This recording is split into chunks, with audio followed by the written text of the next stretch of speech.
And welcome everybody to the Edge of Pagan show. But more importantly, the first class of Which College, whichcollege.com that we're sharing here on our mainstream, just to be looking around. Yes, you can ask questions today, but we're going to talk about First Amendment rights that pagans have. And one of the things I want to show you is the First Amendment. We're talking about the United States of America. There are similar ones in the United Nations. Bill of Rights for Humanity, Section 7, 8, and 9, and other countries. But we're going to talk about the First Amendment in the United States. And here we go. Congress shall make no law respecting an establishment of religion or prohibiting the free exercise thereof, or abridging the freedom of speech, or of the press, or of the right of the people peacefully to assemble, and petition the address for release of grievances. Those are the 5 parts. And what makes them very, very interesting is that underneath them, our founding fathers believed in a thought called free thought concept. I'm going to take each one of these individually as well as directly. Congress shall make no law. Now, this has been interpreted that laws can be altered on this. There was once a great Supreme Birch who said no. He would take every censorship law and say no law means no law, respecting an establishment of religion or prohibiting the free exercise thereof. Now, this sounds like it would be terrific, great, amazing for religion. But actually, a lot of people thought of it as being for a Christian nation, or people have made laws that do prohibit the exercise of religion if they don't recognize it. So the big problem is, what is a religion? And that is a set of creeds, beliefs, and entities practiced by a group. I've said this before. And so they can make laws, they say, over ideas that they feel that are wrong.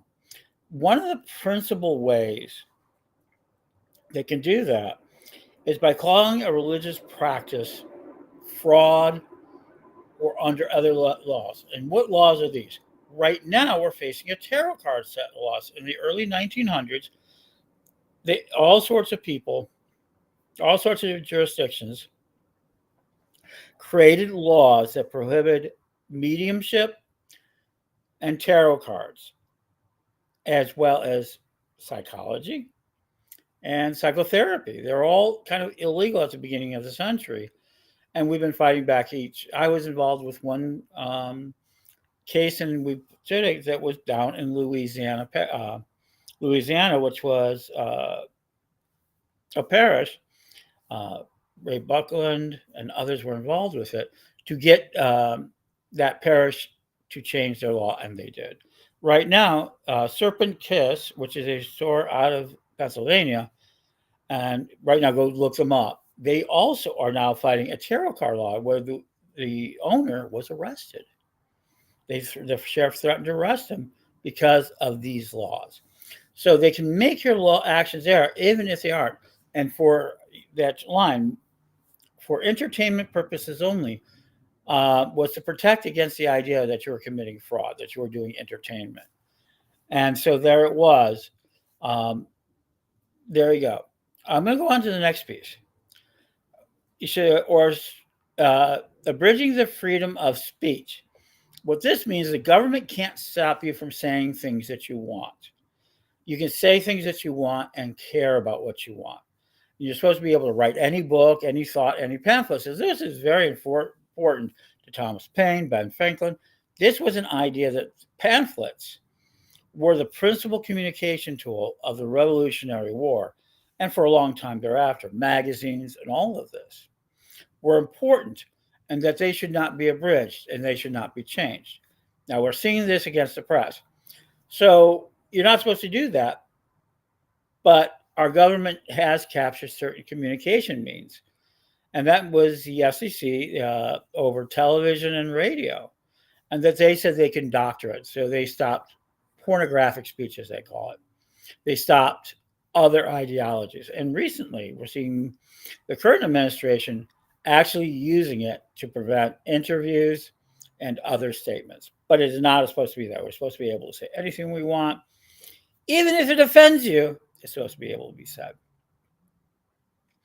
Or the freedom of the press, the right of the people peacefully to assemble. But we're going to get to freedom of press.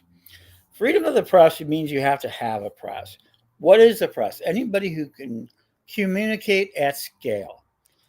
And when they were doing it, they were doing penny newspapers, they were doing all sorts of pamphlets, there were books and such. And that you had the right to that press. You could report on things. And certainly it was true at the time. You can report on the media, you can report on many things.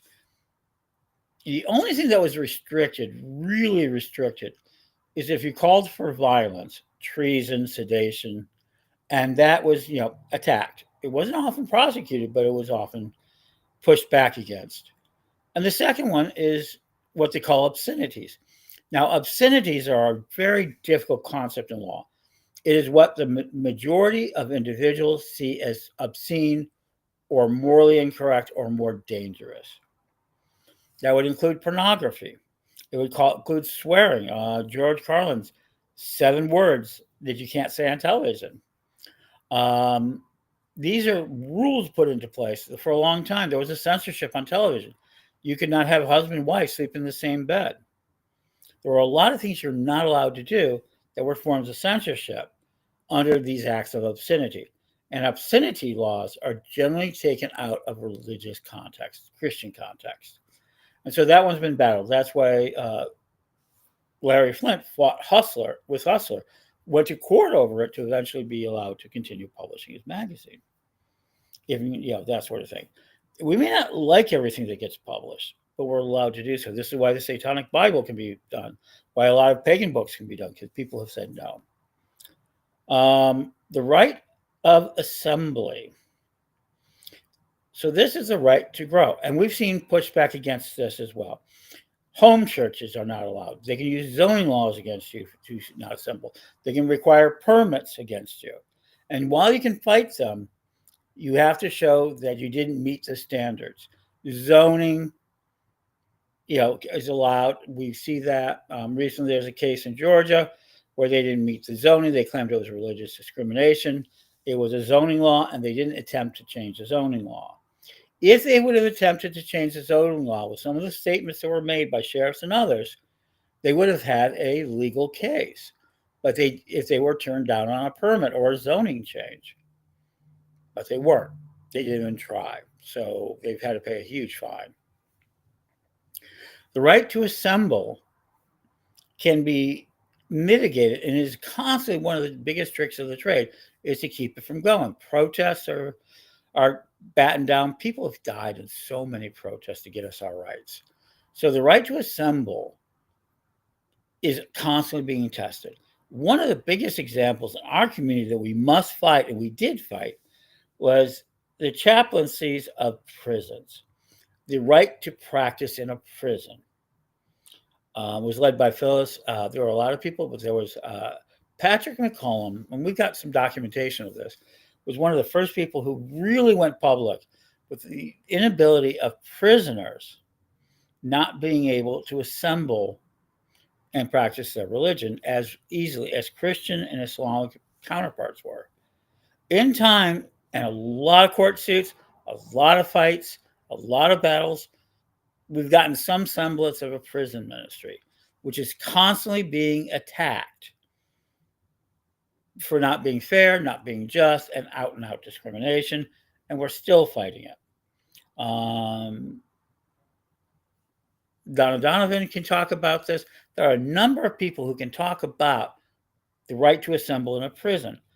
And the argument counter to that is all prisoners are slaves, according to the 13th Amendment. Everybody else is free, but if you get to be a prisoner, you lose all your rights. you become essentially a slave. Remember that when we have 2.2 million people in prison, and they talk about leasing out people for farm work, is because the 13th Amendment particularly lays out prisoners are slaves. And because of that, they can be not denied almost all their rights, including the right of assembly, which is for religious purposes. And the last thing about this is that you have the right to petition for grievance. Now, one of the things we see this petition of grievance that we see the Lady Liberty League move in. If you are not investing in the Lady Liberty League, please do. Is the grievance, the addressing the grievance. And this is particularly important for women who are getting divorces, because oftentimes, as part of their moral assembly, their spouses will go after them, saying they practice witchcraft or Wicca or magic or paganism and all of these things. And these are seen as appropriate responses to deny them, the woman, the divorcee, the one who has the children, rights to their children's privileges. This is a well-documented case. So let us go over some of the current discriminations that can and cannot happen. For all of you, which I'm now broadcasting amongst other places, Facebook, YouTube, oh my God, that kind of face you, Discord, X, none of these are public spaces that have a right to force freedom of religion. They're all private entities. And the First Amendment doesn't protect you of speech or even of religion on private systems. They don't. Facebook can discriminate against pagans if they wanted to. They may get caught up in legal courts where we'll argue what's the right of discrimination, but they don't have to. In fact, I've had 3 pages taken down in the last one about 2.5 weeks ago, Pagan World, without explanation, saying it was against the only text we got from them was that we published an ISIS piece, the Fellowship of ISIS Ritual we've had for a number of years, and they took down World Hub 115,000 and very popular page, in which we manage a lot of the things we've done. Today, I was lost full control of 2 other sites for no reason whatsoever that I know of. And that's Witch and Famous Agency and Wizard Technic. So both of those were removed today. I was removed from full control. I published that. What can I do about it? There's not much I can do. First of all, they don't have a very good appeals process. And I can go to court and say, oh, this is religious purpose, but I can't prove it. So I'd have to do a pattern discovery. The fact is, we have to fight for it. So another place where you would think religious freedom exists would be the United States military. But that's not true either. We had to fight. It wasn't until 1984 we got into the chaplain's book. Wicca did. Not paganism in general. Paganism is too scattered to ever have protection. It doesn't have a central theology. What makes a religion? I'm going to talk about that. But the Veterans Pinnacle Program, and later being able to meet on various bases, Pamela Kelly's in it, Lady Liberty, Beth Moore, there's a lot of people involved with it,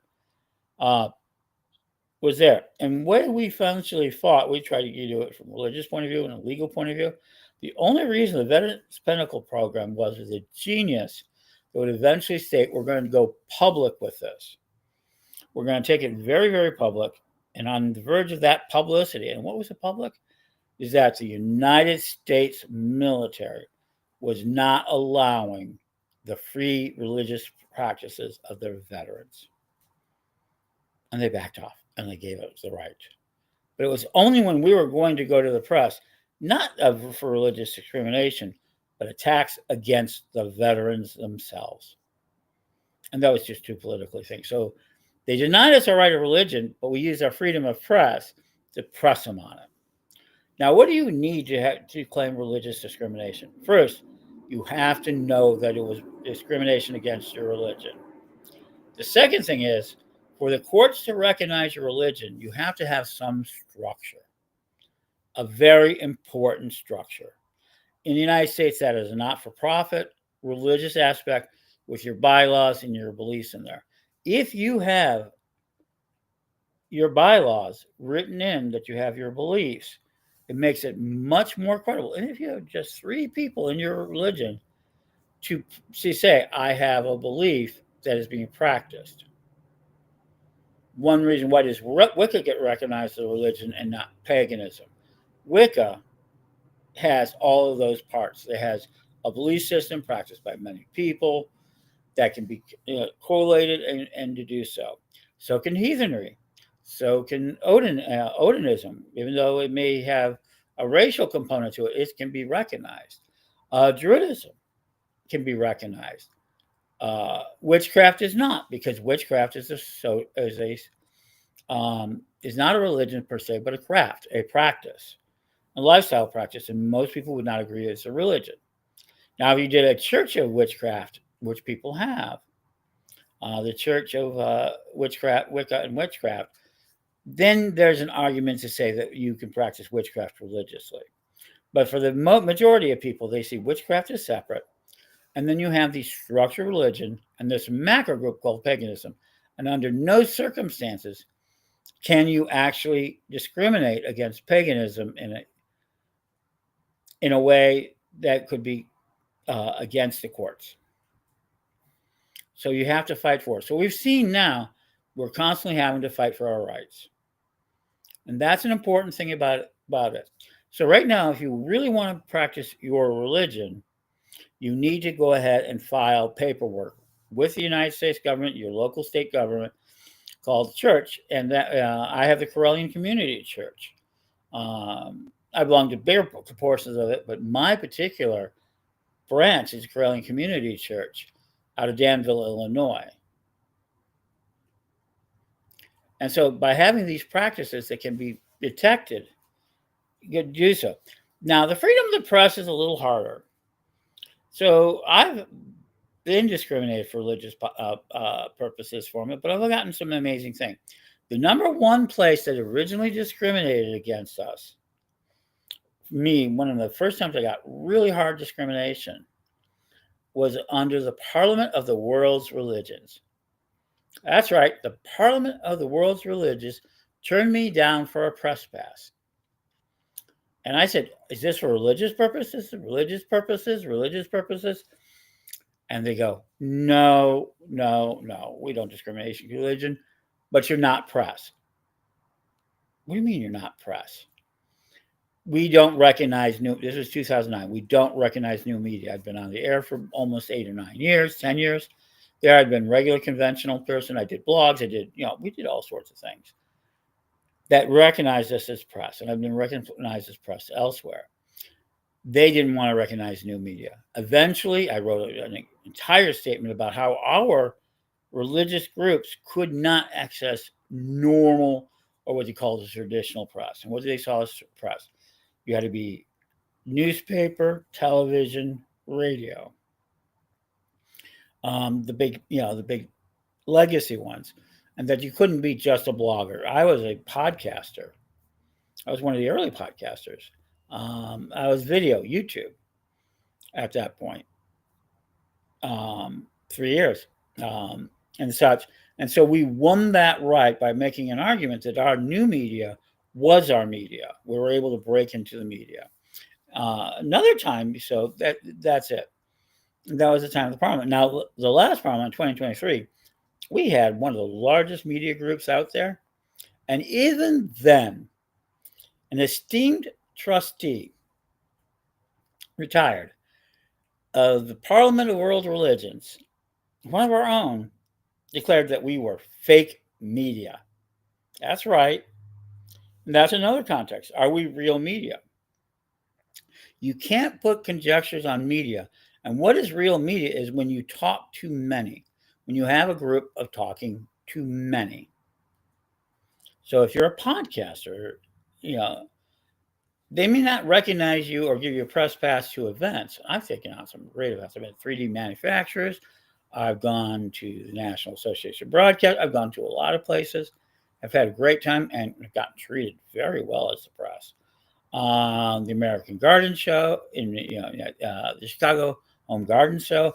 So we can get press passes and we can get into events because it does have a particular power. But what is press? Press is when you talk to many. And regardless if you believe or bias or anything else, they have a right to exist. And then different organizations can decide how much access to the press they give, because you do have that right. But say, you can't go against the press. You can deny them access. We're seeing that in the current White House, been access of it. And you don't have to report openly. You can be biased. There's Christian Science Manager. There's Catholic newspaper. We've been Pagan. It doesn't say you have to be unbiased. But it does say you have to be fair. And if you're not fair, and you don't, and people really have the means, you can be defamation of character. There's a number of things you can't do. You can't go against the United. You can't declare treason. You can't lead to actions which cause fighting words. There are a handful of them, and you can test those. So you have a right to the press if you have a press. Now, my tradition has a press. It has always had a press. We've been a media-oriented company. Before we even got to be a strong tradition, I bought radio time, which made me press. Chicago, 1990, $75 an hour. And we would broadcast Pagan things because no one wanted to buy our commercial. No one wanted to sell us commercials. No one wanted just to give us airtime. So we bought it. It's called Psychic Chicago Radio. And so you can buy your press. You can do lots of things, but you have to have means to do so. Okay? So we can't have our free speech, and we can have a press. Now, there was a move to eventually to quantify that. Every time they want to go after it, they have to quantify it against this disagreement. And so there we go. Let me offer now the most important thing as a pagan to know of freedom of the First Amendment. Regardless if you're using it to assemble, you're going to have to live within the zoning laws, and then you have to fight them if they're against you. If you think you have a case to a house church, let's say your neighbor has a house church and they're not going after that, then you need to go to your zoning board and say, I want to have the right of home churching. And then you say, well, this religious group next door has a home church, and therefore, why are we not allowed to? You have to show that there's some form of discrimination. And the minute you start seeing discrimination, I don't care where it is, you need to start documenting it. Timelines and documents and paper is the nature of it. Because the only answer to any of this is the right to go to court, the grievances, and say, this is wrong. They discriminated me because of my religion, or they won't let me press something, put this in the press, or they censored my book, or that sort of thing. Nobody will publish it, but they actually go after it and censor it. Now, they've done this with music. They've done this with many, many things, and you have to push back. So the First Amendment rights of the pagan community are there, and so many people have worked hard for them. I remember in the 90s when I fought to get news stories, and we did our own magazines, and we did our own sort of energy. We did our own radio shows.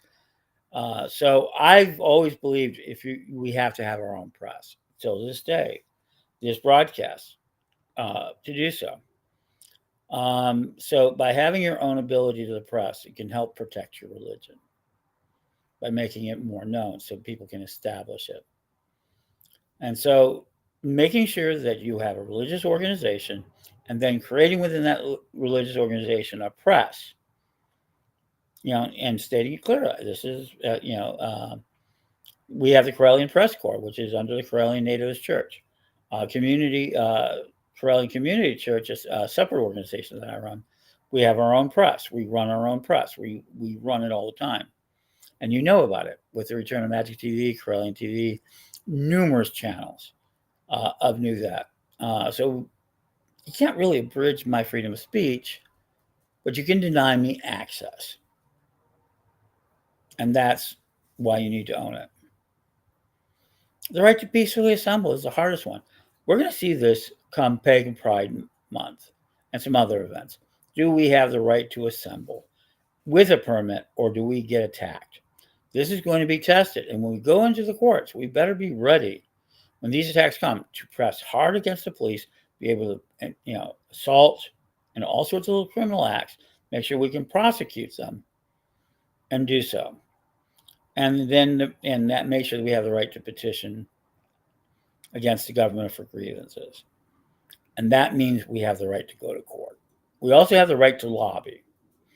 We have a right to lobby, which means we can get into the lobbies of various state houses and even the federal government to fight for our right. Now, today, lobbying is a bad word, but at one time, that's how you presented grievances to the government. Another way to do so. So the right to lobby, the right to go to your politicians, the right to go to court are all forms of government for the redress of grievances. Now, remember, you don't always have to fight things in the way that looks straightforward. Everything they wanted to move Halloween, which they see as a secular religion, in Illinois to the last Saturday of October. And we said, this is our religious holiday. Please don't do that. Don't disassemble that. And we fought. And then, almost on the verge of the vote, I mentioned it to one of my friendly police officers that we work with. And he goes, oh, I hope they don't do that. I go, why? He goes, because it causes more crime. Friday and Saturday, especially Saturday, creates more crime on Halloween than any other day of the week that it would land on. And when it lands on Saturday, it really makes it difficult for police officers. I then took that back to the assemblyman, and they found out that that was true, and it never got out of committee. Not because it was anti-pagan or anti-witch, but because it could lead to an increase in crime. That's what makes it a good move. Sometimes it isn't about the crime. So what do we need to do to protect ourselves in the freedom of speech and freedom of religion and all of these other rights? And what do they all have in common? They're about free thought. They want to make sure we don't have free thought. So one of the last pieces out of the right of freedom of religion and the right to assemble is also schools and religious educational institutes. There's a lot of Christian colleges that exist who never accredit. Accreditation is meaning a standard in which your degree is recognized by an outside board, an outside group that holds a certain set of standards.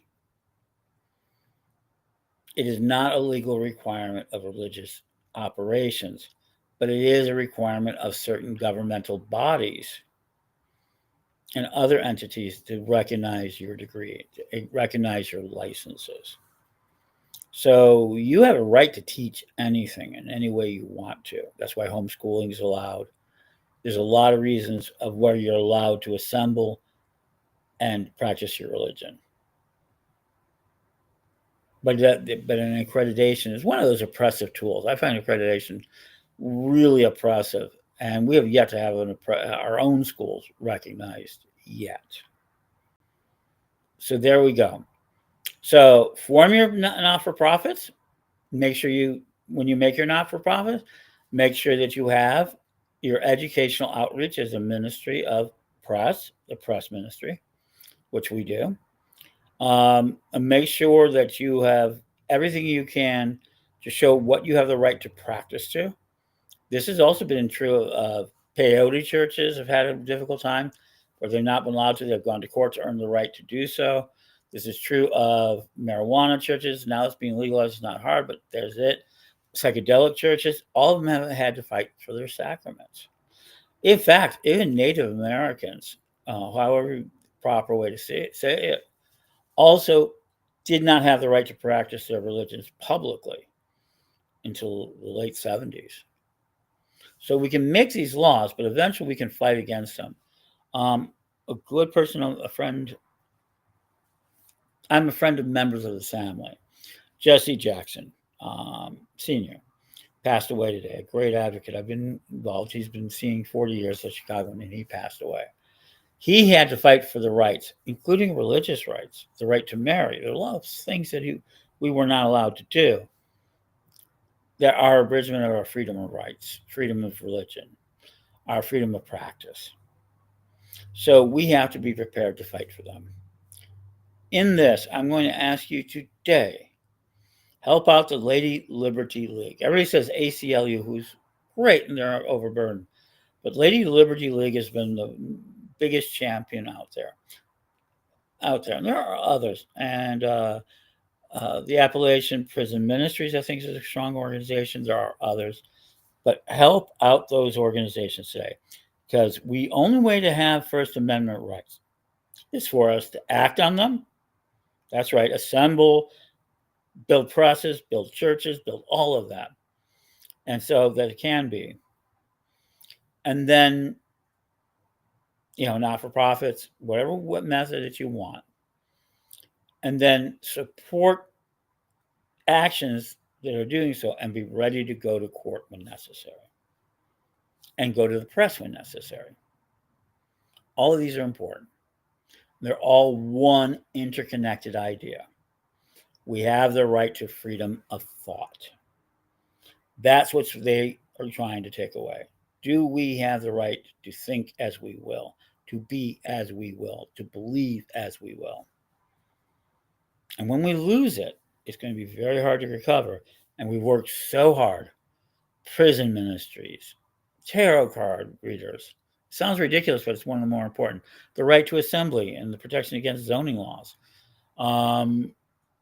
Actual discrimination, actual violence in the court against women who want to divorce husbands who are having their religions used against them. There are a lot of things that we see, and we take this for granted. Everybody thinks they have a freedom of speech and freedom of religion. They do, but those don't apply to Facebook. They don't. They don't apply to X. They don't apply to Threads. It doesn't apply to any of those people, any of the utilities, any of the social platforms. They are not covered by freedom of speech. They are given the right to be in existence because of freedom of speech. They are allowed to say anything they want because they paid for it. They are their own press. But as they remove our pages and start censoring things, they have every legal right to do so until we find a way to take them to court, to address it to the government and say, hey, they shouldn't be allowed to do that. So if you've lost any pages to Facebook lately, DM me because I'm trying to prepare that case. But I have a long way to go. And so there you go. So thank you for listening to the First Amendment. Please act in the First Amendment. And if you want to help me kind of spread First Amendment rights, please DM me at Hubbard, at the Pagan, and let's see what we can do. So with that, blessed be, I hope that is, and let us call on Libertas, that Lady Liberty, for our love and for our justice. And remember, support the Lady Liberty League.